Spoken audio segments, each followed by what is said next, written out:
আজকে হচ্ছে গিয়ে পুঁই শাক রান্না করব। পুঁই শাক কার না পছন্দ, সবারই পছন্দ। পুঁই শাক রান্না করব মাছ দিয়ে, আর হচ্ছে গিয়ে ছোটো মাছ রান্না করব, আপনাদের সাথে শেয়ার করব।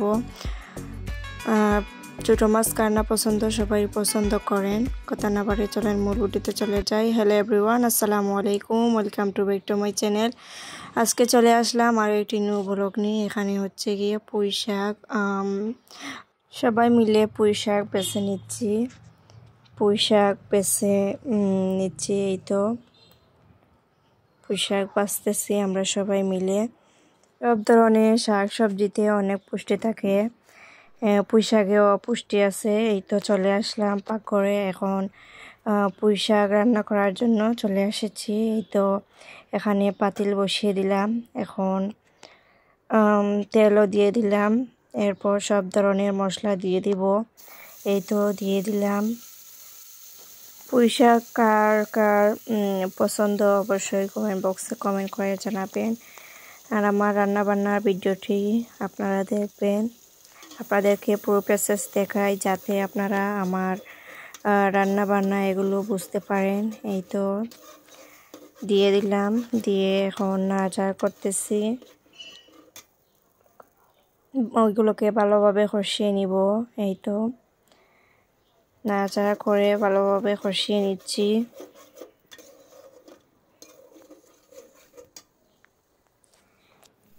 এই তো আবারও চলে আসলাম, এদিকে আমার মশলা কষানো হয়ে গেছে। আর এই যে আমার পুঁই শাক কেটে ধুয়ে পরিষ্কার করে রাখা হয়েছে। এই তো মশলা কষানো হয়ে গেছে, এখন দিয়ে দিব ধুয়ে রাখা পুঁই শাক দিয়ে দিব। এখন আপনারা আমার সম্পূর্ণ ভিডিওটি দেখবেন, ভালো লাগলে লাইক কমেন্ট শেয়ার করবেন। এই তো দিয়ে দিলাম, দিয়ে এখন নাড়াচাড়া করে দিচ্ছি। এরপর ঢাকনা দিয়ে ঢেকে দিব। তো নাড়াচাড়া হয়ে গেছে, এখন ঢাকনা দিয়ে ঢেকে দিব। কিছুক্ষণ পর আবারও চলে আসলাম, এখন মাছ দিয়ে দিব। আমার পুঁই শাক সিদ্ধ হয়ে গেছে, এখন মাছ দিয়ে দিব। এই তো মাছ দিয়ে দিলাম, ভেজে রাখা মাছ দিয়ে দিছি। আর এই তো আমার পুঁই শাক রান্না করা হয়ে গেছে। এদিকে হচ্ছে গিয়ে ছোটো মাছ রান্না করব। এখানে কড়াই বসিয়ে দিয়েছি, তেল দিয়েছি। এই তো রসুন দিয়ে দিলাম, পেঁয়াজও দিয়ে দিব। ছোটো মাছ কার না পছন্দ, সবারই পছন্দ ছোটো মাছ।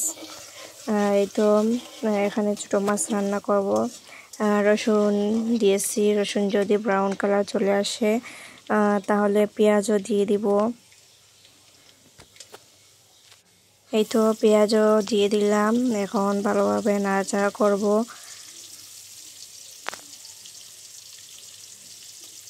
পেঁয়াজ যদি ভাজা হয়ে যায় তাহলে সব ধরনের মশলা অ্যাড করব এখানে।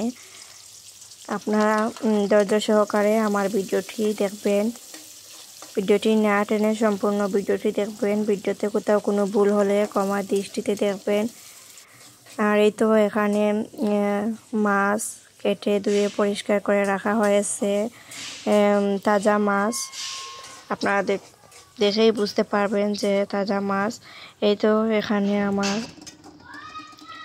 পেঁয়াজ ভাজা হয়ে গেছে, এখন সব ধরনের মশলা এখানে অ্যাড করব। আমার রান্না বান্নার রেসিপি আপনাদের কেমন লাগে অবশ্যই কমেন্ট বক্সে জানাবেন। এই তো দিয়ে দিলাম সব ধরনের মশলা,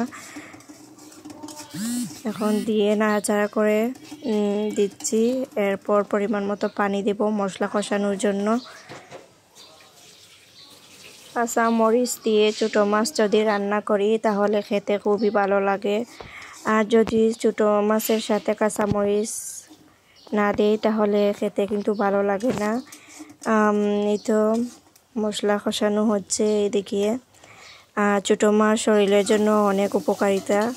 এই তো দিয়ে দিলাম টমেটো, কাঁচামরিচ, দিয়ে ভালোভাবে নাড়াচাড়া করে দিচ্ছি। এরপর পরিমাণ মতো পানি দিয়ে দিব। ছোটো মাছের সাথে দিয়েছি ছোটো ছোটো করে সাতকরাও দিয়েছি কেটে। এই তো পরিমাণ মতো পানি দিয়ে দিলাম। এখন মশলা কষানো হচ্ছে। মশলা কষানো হয়ে গেলে এরপর এসে মাছ দিয়ে দিব। এই তো আপনাদের পরিমাণ মতো পানি দিবেন। আমার পরিমাণ মতো আমি পানি দিয়ে দিচ্ছি। এই তো এখন ঢাকনা দিয়ে ঢেকে দিলাম। কিছুক্ষণ পর আবারও আসবো। এই তো আবারও চলে আসলাম। এখন কেটে ধুয়ে পরিষ্কার করে রাখা মাছগুলো এখন দিয়ে দিচ্ছি। এই তো দিয়ে দিলাম। নাড়াচাড়া করবো না, নাড়াচাড়া করলে ভেঙে যাবে ছোটো মাছ, এজন্য ঢাকনা দিয়ে ঢেকে দিলাম। এই তো আবারও চলে আসলাম। ধনিয়া পাতা দিয়ে দিব। আমার ছোটো মাছ রান্না করা হয়ে গেছে। ধনিয়া পাতা দিয়ে এখন নামিয়ে নিব। এই তো ধনিয়া পাতা দিয়ে দিলাম। অনেক সুন্দর কালারও আসছে। আজকে পর্যন্ত সবাই ভালো থাকবেন, সুস্থ থাকবেন। আল্লাহ হাফিজ।